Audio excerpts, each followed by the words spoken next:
Boris Johnson has been warned he is due to face a major test of his Brexit deal on fisheries from Nicola Sturgeon next year. Boris Johnson has insisted the UK will regain control of its fishing waters from European Union members once the Brexit transition period has ended.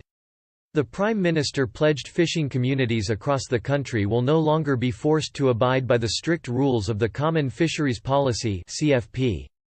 But The Times journalist Ian Martin warned Mr Johnson his deal on fisheries will soon be put to the test by Nicola Sturgeon. Speaking to think tank UK in A Changing Europe, Mr Martin said, "The other thing to bear in mind is the Scottish elections, which everyone is overlooking in all of this. It's the first major test for Boris Johnson next year. It's very, very difficult considering how well Nicola Sturgeon is polling in terms of her response to COVID-19.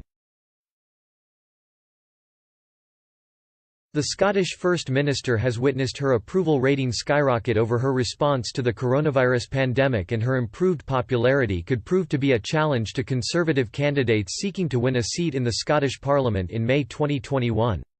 Mr Martin suggested the Prime Minister and prospective MSPs will have to demonstrate their party has delivered on the demands of Scottish fishermen.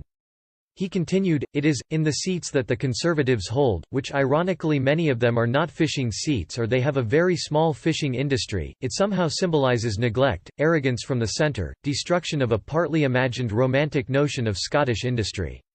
So in seats that the Tories hold in Holyrood, they have to be seen to deliver something, they have to be seen sticking up for the fishing interest."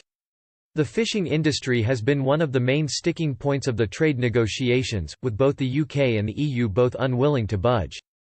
Some of the most influential EU member states such as France and the Netherlands have demanded their vessels continue to have unfettered access to British waters once the UK is no longer in the bloc.